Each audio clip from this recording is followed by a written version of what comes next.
आज Doubtnut app download करें। Doubtnut पर अपने सभी गणित, रसायन विज्ञान, भौतिक विज्ञान और जीव विज्ञान के डाउट्स का करो सफाया। बस प्रश्न की फोटो खींचो, एक ही प्रश्न को क्रॉप करो और तुरंत वीडियो सोल्यूशन पाओ। अभी डाउनलोड करें। प्रश्न दिया है, बोर के क्वांटम प्रतिबंध की व्याख्या दे ब्रोगली द्रव्य तरंग के सिद्धांत के आधार पर किस प्रकार की जाती है। तो आइए हम लोग इस प्रश्न का यहाँ पे उत्तर देते हैं और इसको समझते हैं। तो देखिए, जो दे ब्रोगली तरंग दैर्ध्य होता है उसके आधार पे हम लोग बोर के क्वांटम प्रतिबंध की व्याख्या कर सकते हैं। ठीक है, वो भी द्वितीय अभिगृति की, क्योंकि देखो बोर द्वारा जो प्रस्तुत मॉडल के सभी अभिगृहितों में संभवतः जो दूसरी अभिगृहिति, ठीक है, जिसमें हम लोग को यह बतलाया गया था कि नाभिक के जो चारों ओर घूमने वाला जो इलेक्ट्रॉन होता है, ठीक है, परिक्रमा करने वाला इलेक्ट्रॉन, उसका जो कोणीय संवेग होता है यानी कि L जो होता है वह NH/2π होता है। अर्थात जो कोणीय संवेग के केवल वही मान होंगे जो H/2π का पूर्ण गुणज हो। तो ये जो रहता है हमेशा उलझन पैदा करने वाला रहा। ठीक है, जहाँ पे n जो है वो पूर्णांक है, h प्लांक नियतांक है, 2π भी नियतांक है, तो n का मान हम लोग 1 2 3 इस तरह से रख सकते हैं। ठीक है, तो इसके बारे में ये जो मॉडल प्रस्तुत किया गया था, ठीक है, बोर के द्वारा, उसको फ्रांसिस भौतिक वैज्ञानिक लुइस दी ब्रोगली ने इस समस्या का हल ढूंढा। कब? सन 1923 में उन्होंने इस समस्या का जो है हल ढूंढा, वो भी अध्ययन के द्वारा। कैसे?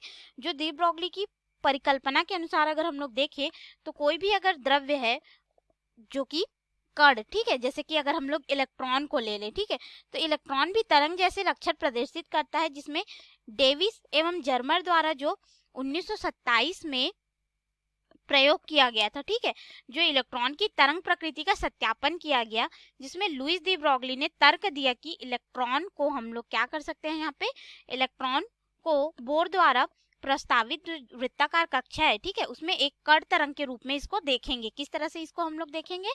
कण तरंग के रूप में इसको देखेंगे बोल के उन्होंने एक प्रस्तावना दी। और इसके आधार पर उन्होंने बताया कि जैसे डोरी में गमन करने वाली तरंगों के सदृश कण तरंग भी अनुनादी अवस्थाओं में अप्रगामी तरंग होता है। तो अप्रगामी तरंग कैसा होता है, इसको हम लोग यहाँ पे देख लेते हैं। ठीक है, तो अप्रगामी तरंग कुछ इस तरह से होता है। सबसे पहले हम लोग अप्रगामी तरंग क्या है इसको समझते हैं।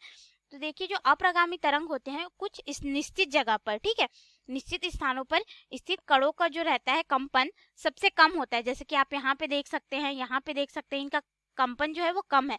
और कुछ निश्चित स्थानों पर इनका कंपन जो रहता है वह हमें अधिक प्राप्त होता है, ठीक है, सर्वाधिक होता है, उसको हम लोग अप्रगामी तरंग कहते हैं।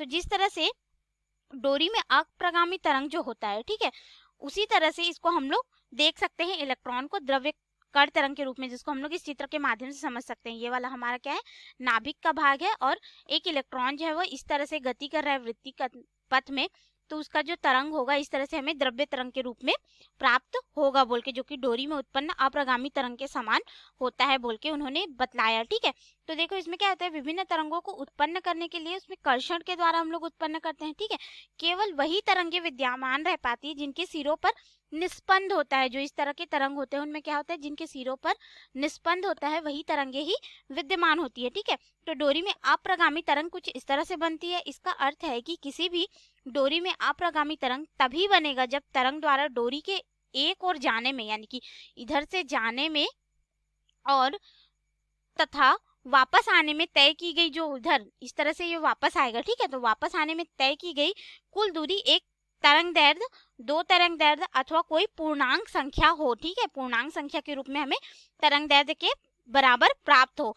तो अन्य तरंगों में जो होगा, ठीक है, अन्य तरंगों के तरंग दैर्ध्यों में परावर्तन के पश्चात आपस में क्या हो जाता है, व्यतिकरण हो जाता है यहाँ पे। ठीक है, व्यतिकरण हो जाता है परावर्तन के पश्चात। उनके आयाम जो होते हैं शीघ्रता से शून्य हो जाते हैं, इस तरह से आप देख सकते हैं। ठीक है, व्यतिकरण होता है वहां पे क्या, और शीघ्रता से ये लोग यहाँ पे शून्य हो जाते हैं। तो जो Rn त्रिज्या होगी इस नाभिक के लिए, ठीक है, हम लोग यहाँ पे त्रिज्या की बात कर रहे हैं। Rn जो त्रिज्या होगी नाभिक की कक्षा में परिक्रमा करते हुए इलेक्ट्रॉन द्वारा जो परिधि तय करेगा, वो परिधि हमारे पास क्या हो जाएगा, 2πRn हो जाएगा, जो कि Rn जो है त्रिज्या को दर्शा रहा है। ठीक है, और अगर हम लोग यहाँ पे देखें ये जो 2πRn हमको प्राप्त हुआ है, ये हमारे पास क्या हो जाएगा, n लैम्डा n के बराबर। ठीक है, n जो है यहाँ पे पूर्णांक संख्या होगी जिसमें 1 2 3 इस तरह से हम लोग मान को रख सकते हैं, ठीक है। और लैम्डा एन जो होगा हमें तरंग दैर्ध्य को प्रदर्शित करेगा। तो देखिए किसी भी वृत्ताकार कक्षा में जिसके लिए अगर हम लोग मान लें कि n बराबर कोई मान है हमारे पास, ठीक है, तो वो हमें तरंग दैर्ध्य को प्रदर्शित करेगा। अगर हम लोग बोर द्वारा प्रस्तावित इलेक्ट्रॉन के कोणीय संवेग का क्वांटम प्रतिबंध, जो समीकरण हमने यहाँ पे देखा, ये वाला जो समीकरण हमने, इसको समीकरण 1 बोल देते हैं, ठीक है। तो इसमें जो है हाइड्रोजन परमाणु में ऊर्जा स्तर जो रहते हैं विभिन्न कक्षाओं के आधार पे उन्होंने व्याख्या किया था। इस प्रकार जो डी ब्रोगली की परिकल्पना थी कि इलेक्ट्रॉन का जो कोणीय संवेग होगा, ठीक है, क्वांटम प्रतिबंध के अनुसार, वो बोर द्वारा प्रस्तावित द्वितीय अभिक्रिया के लिए प्रस्तुत करती है, ठीक है। तो इलेक्ट्रॉन की क्वांटीकृत जो कक्षाएं थी तथा ऊर्जाएं जो स्थित थी, ठीक है, इलेक्ट्रॉन की तरंग प्रकृति के कारण और केवल अनुनादी अप्रगामी तरंग ही अव्यवस्थित रह सकती है। तो इसीलिए जो तरंग होगा, जो तरंग इधर से जाएगा, ठीक है, वो तरंग वापस भी आएगा जब ये इलेक्ट्रॉन घूम रहा है द्रव्य तरंग के रूप में। इसीलिए हम लोग का यहाँ पे बीच बीच में इस तरह से व्यतिकरण की वजह से क्या हो रहा था, आवृत्ति का मान जो शून्य मिल रहा था वो इसमें भी हमें यहाँ पे प्राप्त होगा। इस चित्र के माध्यम से आप इसको समझ सकते हैं। तो इस तरह से हम लोग डी ब्रोगली के द्रव्य तरंग के सिद्धांत के आधार पर बोर के क्वांटम प्रतिबंध अर्थात इस वाले समीकरण को हम लोग व्याख्या कर सकते हैं द्रव्य तरंग के रूप में। तो ये रहा हमारे प्रश्न का उत्तर। धन्यवाद। कक्षा 6 से 12वीं से लेकर नीट, IIT, JEE वो एडवांस के लेवल तक 1 करोड़ से ज्यादा छात्रों का भरोसा।